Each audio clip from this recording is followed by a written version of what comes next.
Hi, I'm a huge Batman fan and I like to make hypotheticals and fan fictions because I feel there's so much untapped potential in these characters and setting. For the first time, I am introducing LEGO Batman Gotham Specters, a hypothetical LEGO Batman reboot. I plan for this to be a series of videos where I break down each of the main characters and levels in this dream game of mine. And if this becomes popular, it means I can just go into more and more detail about it, possibly design the levels for real. If you want to see that or my other hypotheticals, then please subscribe.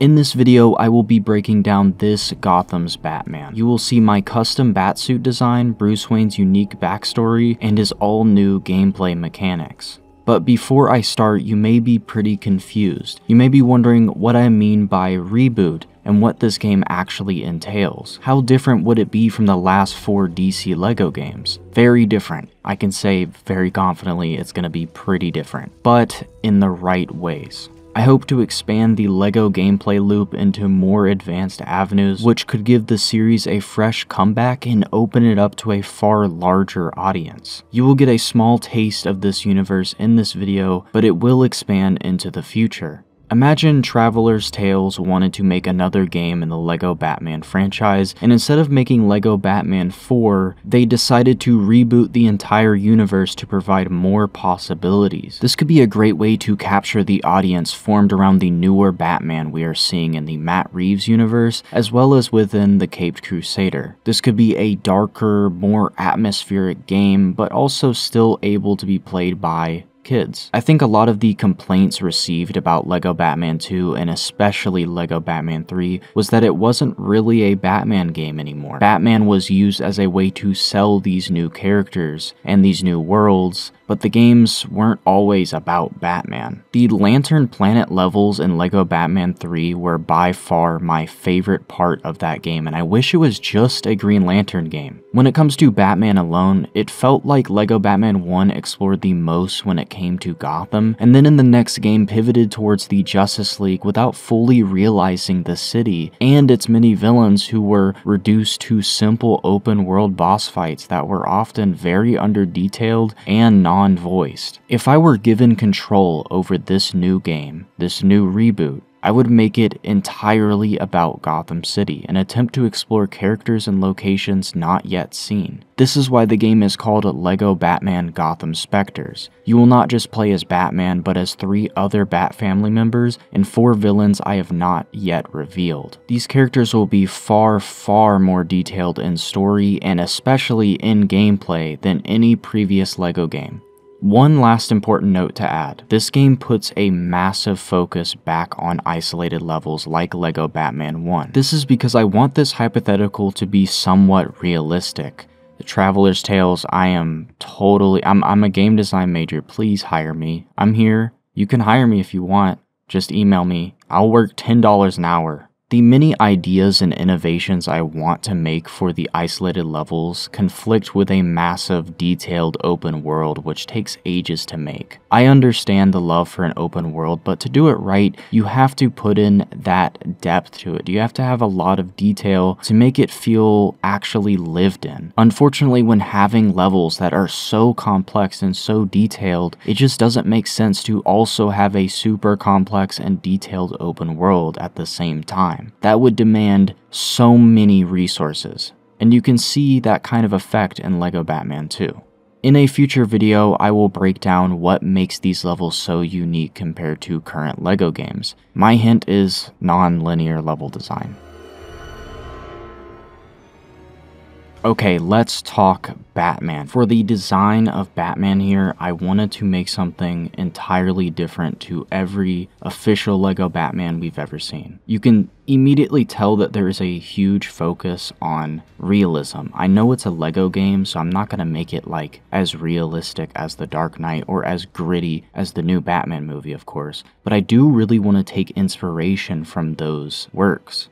In previous LEGO games, and pretty much every Batman game we've gotten, pretty much all of them have focused on technology, that Batman has this like crazy Wayne Tech futuristic technology. I want to focus on a more grounded aesthetic. Of course, with a couple of caveats. This is a Lego game, so I'm not going to make it like super gritty and realistic, obviously, but more so than the previous Lego games. I also don't want to make it too realistic that we can't have more fantastical villains like maybe Poison Ivy or something. That's just an example. I want it grounded in a sense that we are focusing less on super futuristic technology and more on technology that seems pretty plausible or kind of vintage in a way. So when it comes to that kind of vintage aesthetic, these are sort of the inspirations I went after, and I base a lot of the modeling of the figure itself, like the helmet for example, off of previous official and unofficial designs of Lego minifigures before. But of course, it's also very custom. This wasn't a figure that is meant to be manufactured. Like, for instance, the collar would be very difficult to do in real life. I took inspiration from the Lego Batman movie by having a 3D belt, which gives it a little bit more depth. The symbol is also 3D, which will be pretty cool.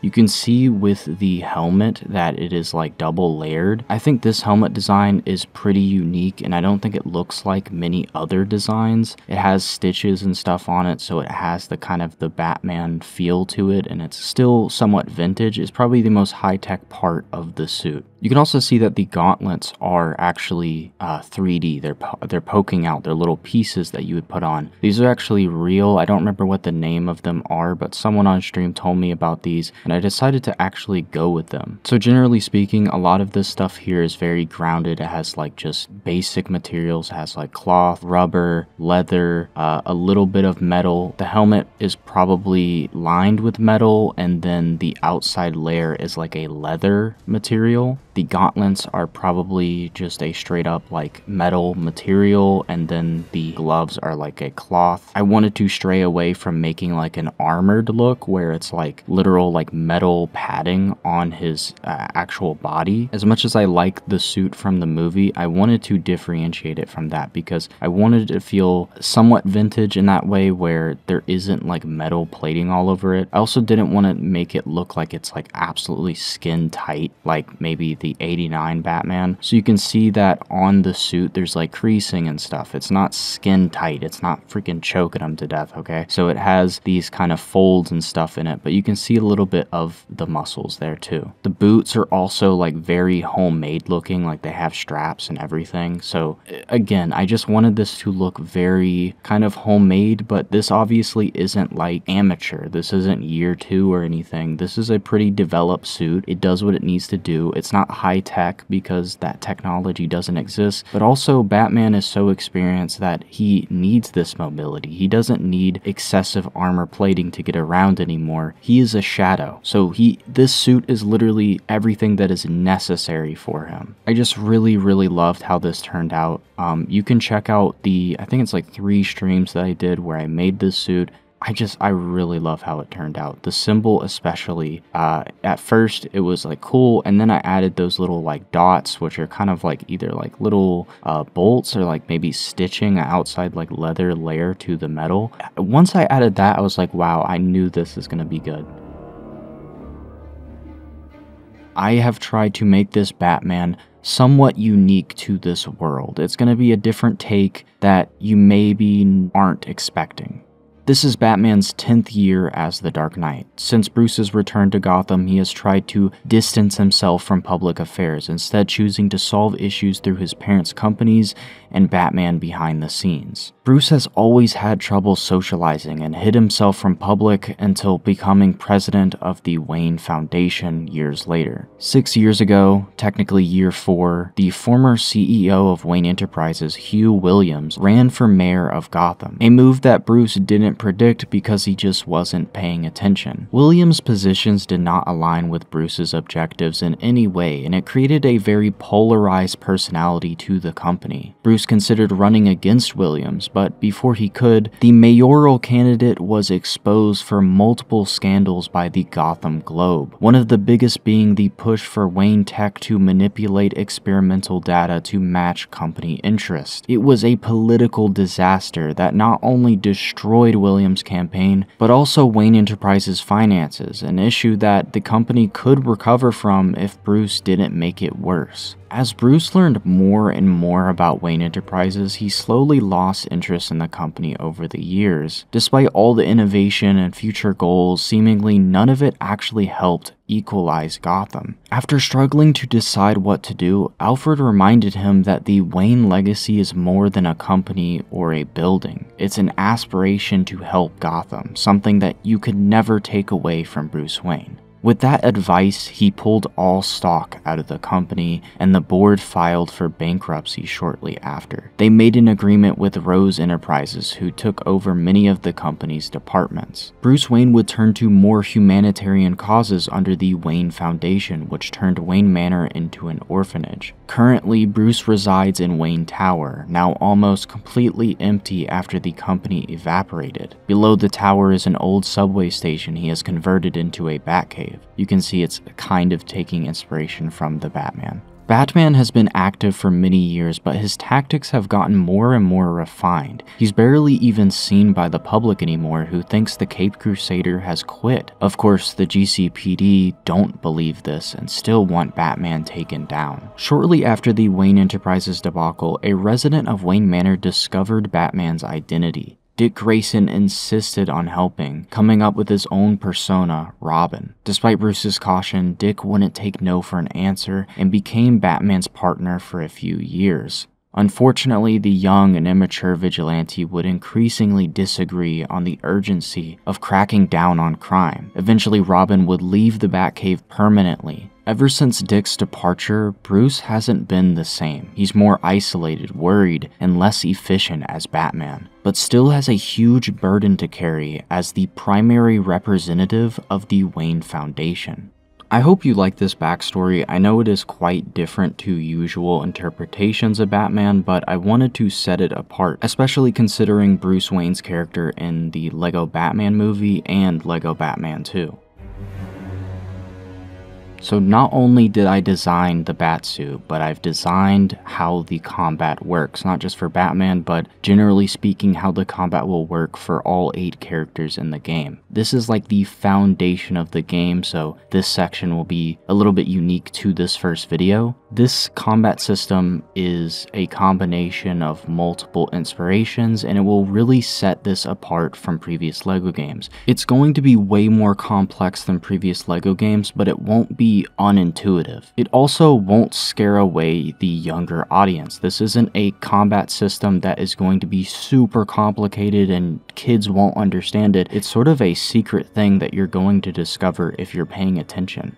A focus meter will build based on how many times you damage enemies. The meter has a max value that grants special attacks, but will slowly run out after not damaging anyone or getting damage. Blocking will also deplete the meter unless pressed at the exact time of the enemy attack. It's basically a parry. Special attacks will initially take a large chunk out of the meter, but if you successfully hit the corresponding attack button at the designated time during the attack animation, a certain amount of the lost meter will be given back to you. If you do too many special moves and the meter runs out completely, it will go on a cooldown where movement and attacks are slower for a certain amount of time. So you can see I've also designed the layout for the buttons here. There will be a light attack and heavy attack. This is kind of inspired by like Injustice, maybe Gotham Knights kind of, but you're not holding down a button. If you chain the light or heavy attack with another state, as if like you're jumping in midair, or if you're sliding, you will do an entirely different move. The way the special attack works, this is super duper important. A normal special attack, this is like non-upgraded attacks. Basically, once you do the special attack and you initiate it, there will be a certain point in the attack in which you need to do a timed button prompt. If you are successful in doing this timed button prompt, basically the amount of meter it took to do the special attack in the first place, some of that lost meter will be given back to you if you successfully do the timed attack. What this incentivizes is basically you can do special attacks and you won't be punished for it if you don't do this timed thing here. But if you are able to do it on time, you are given a big reward. You are able to get some of that meter back, meaning the more meter you can save, the more special attacks you can do faster. I was thinking that you could upgrade special attacks so that you could have more than one timed event. Therefore, you would have more chances to earn back the meter that you took to do the special attack in the first place.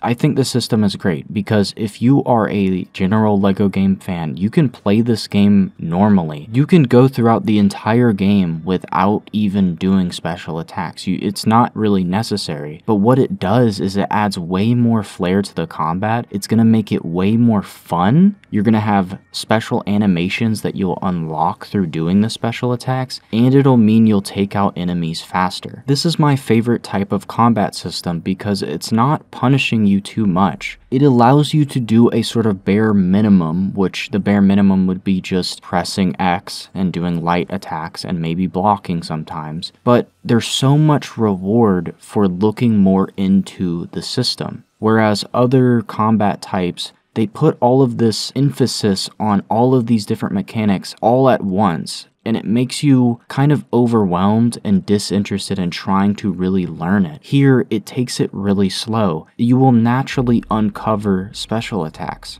Okay, so moving on from the fundamental gameplay, that'll be something that is tied to every character in the game. When it comes to Batman, he will also have unique gadgets. After aiming and targeting enemies, batarangs will hit all the targets at the same time. This is not like the batarangs in the usual LEGO games where they will sort of be like a boomerang. Actually, Nightwing will have that ability, so look forward to that video. This ability requires a certain amount from the focus meter, depending on the number of targets you choose. When performed as a special move, that's right, batarangs can now be used as a special move, you will need to press the batarang button once a target is hit. Each successful timed press will give some of the meter back. This means the number of times you'd have to press the button depends on how many people you are targeting, and it would be so satisfying to get all of your meter back by successfully pushing the button on time as it hits each enemy. The Batclaw will automatically target the nearest facing enemy, but has a very long range. This gadget attack can be performed as a special move just like regular attacks. So in a similar way to the Arkham games, you can switch gadgets. There's not going to be as many as the Arkham games, so it's literally just up and down on the D-pad to cycle between them.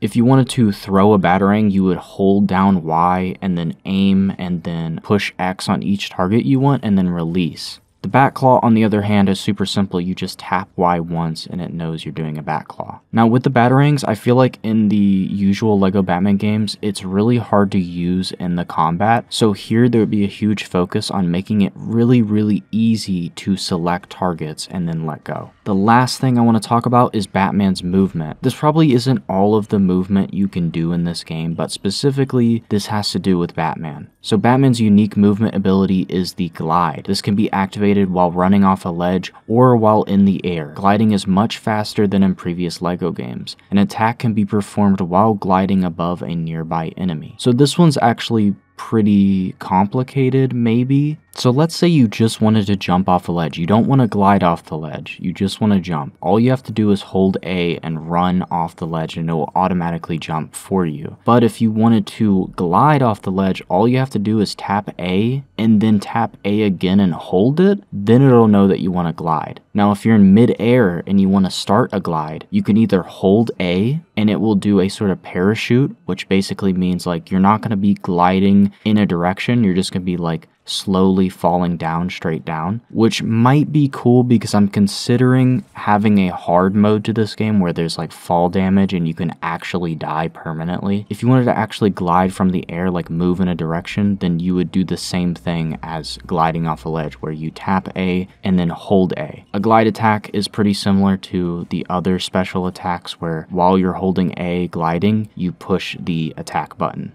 Okay, so I feel like there was a lot of stuff I actually went into in this video. I have no idea how long this is going to be, but wow, okay, this was cool. I'm really excited to go to the next character, which I think might be... Actually, tell me in the comments, would you rather see Catwoman, Batgirl, or Nightwing next? Or would you rather see a villain next? Let me know in the comments below. Yeah, I'm super excited to keep doing this series. I have so many ideas for this series. I think this game would be incredible. Like, I would really love this game to actually exist. Obviously, it's a hypothetical, but if you want to see more of this game, more depth to it, more drawings, let me know. Please tell me in the comments if you like this and what you want to see next from this. Follow my other hypothetical series. I'm doing a voxel Gotham series in which I'm redesigning the Arkham Knight Gotham City, but I'm doing it inside of a voxel modeling program called Magic of Voxel. It's really cool. You should really check it out. And I'm also doing like a Arkham Knight rewrite as well, and I could be doing future hypotheticals. I did a Batman Continues hypothetical. Okay, I just keep rambling on. Thank you for watching. Check those out, and I will see you in the next video.